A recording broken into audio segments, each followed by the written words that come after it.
Page number 24, विशेषण number 10। अनुपम। परमात्मा उपमा से रहित है। उपमा का अर्थ होता है कि जिसकी तुलना हम किसी से नहीं कर सकते। उसके समान संसार में कोई दूसरा नहीं है। उसके समान सर्वज्ञ, सर्वज्ञ का अर्थ है सब कुछ जानने वाला, सर्वशक्तिमान, भ्रम रहित, विद्याओं का असीम भंडार और सर्वव्यापक कोई नहीं है। उसकी उपमा संसार में किसी से भी नहीं दी जा सकती। नंबर 11, सर्वाधार। संसार के सभी पदार्थों का सहारा परमात्मा है। सूर्य, चंद्र, भूमि ये सभी परमात्मा के नियम के अनुसार चलते हैं। कि भगवान ने जो नियम बनाए हैं कि सूरज को सुबह आना है तो वह सुबह आता है, और चंद्रमा का समय रात को आने का है तो वह रात को आता है। ये परमात्मा के नियम हैं। सूर्य में प्रकाश, चंद्रमा में शीतलता, जल में तरलता, यह सभी कुछ परमात्मा पर आधारित है। 12, सर्वेश्वर। सबके ऊपर शासन करने वाला होने से परमात्मा सर्वेश्वर है। कि जो सभी का ईश्वर है वह सर्वेश्वर है। सूर्य उसके शासन से कार्य करता है। इसी प्रकार संसार के सभी पदार्थ उसके नियम से ही कार्य करते हैं। कि जो भगवान जी ने नियम बनाए हैं, परमात्मा ने जो नियम बनाए हैं, सृष्टि उन्हीं नियमों के अनुसार चलती है। तो इससे हमें पता चलता है कि हमारे जीवन में नियमों का, अनुशासन का कितना महत्व है। कोई भी उसकी आज्ञा की अवहेलना नहीं करता। कि कोई भी संसार में ऐसा नहीं है जो उनकी आज्ञा को न मानता हो। सभी लोक लोकांतर परमात्मा की आज्ञा से अपनी परिधि में घूमते हैं। परिधि का मतलब होता है कि उसके जो दायरा होता है उसमें ही घूमते हैं। सभी ऋतुएं समय पर आती हैं। समय पर दिन और रात आते और जाते हैं। कि सभी कार्य समय पर ही संपादित होते हैं। कि जैसे अगर हम कोई भी कार्य समय अनुसार नहीं करेंगे तो वह गलत होगा। नंबर 13 है सर्वव्यापक। परमात्मा संसार के कण कण में विराजमान है। वह न तो कैलाशवासी है, यह नहीं हम बोल सकते कि वह कैलाश पर्वत पर रहता है। ना ही समुद्र में सोने वाला है। ना ही कहते हैं कि भगवान विष्णु जो है वहाँ समुद्र में रहते हैं। नहीं, ऐसा कुछ नहीं है। वह केवल मंदिर, मस्जिद या गिरजाघर में ही नहीं रहता, अपितु सभी स्थानों पर विद्यमान है। वह निराकार है और सर्वव्यापक है। उसका कोई भी आकार नहीं है और ना ही जो वह है ऐसा है कि कहीं एक स्थान पर रह सके। वह सर्वव्यापक है, सृष्टि के कण कण में विद्यमान है।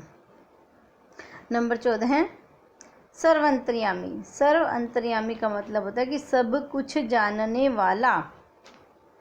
परमात्मा सब जीव जंतुओं के हृदय में विद्यमान है। कि हमारा जो दिल है, हमारा जो हृदय है, वह उसकी हर बात जानता है। भगवान जी को पता होता है, परमात्मा को पता है कि उसके बच्चों को क्या चाहिए। जैसे हमारे माता पिता हैं, हमें बिना मांगे देते हैं जो भी वस्तु हमें चाहिए, ऐसे ही परमात्मा है।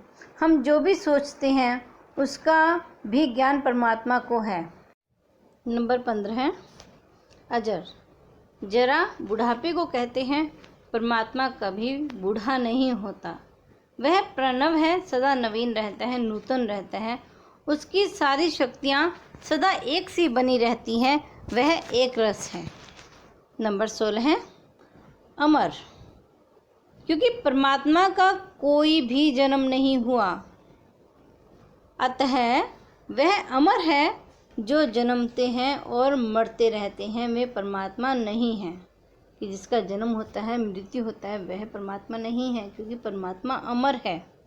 अब है परमात्मा को किसी प्रकार के शत्रु तथा मित्र से भय नहीं है।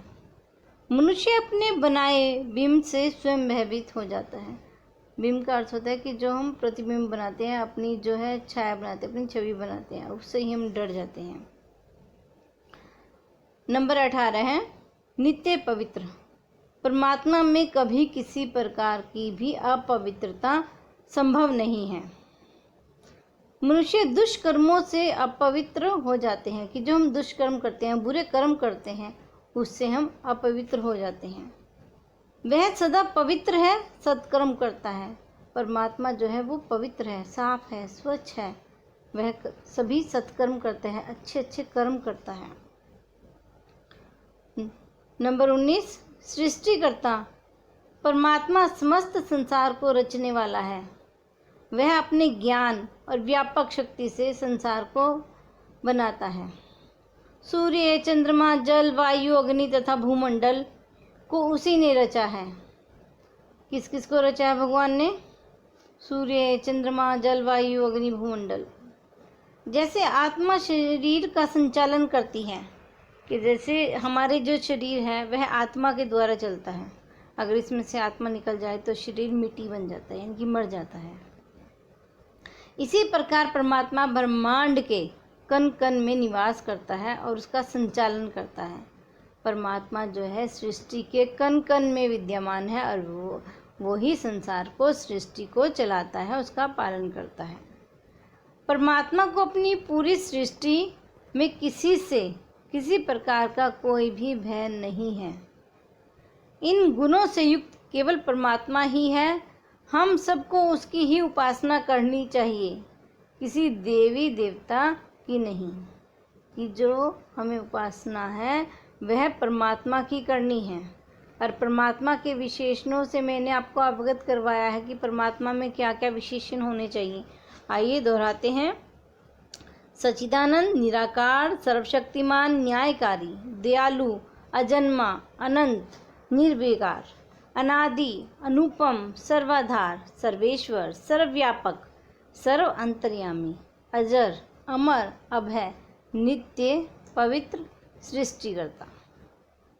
प्यारे बच्चों, आज का आपका गृह कार्य है कि आपको यह पाठ का 2 बार पठन करना है और आर्य समाज के पहले दोनों नियमों को आपने पढ़ना है, उनको याद करना है और इसके अभ्यास कार्य अपनी उत्तर पुस्तिका में करना है।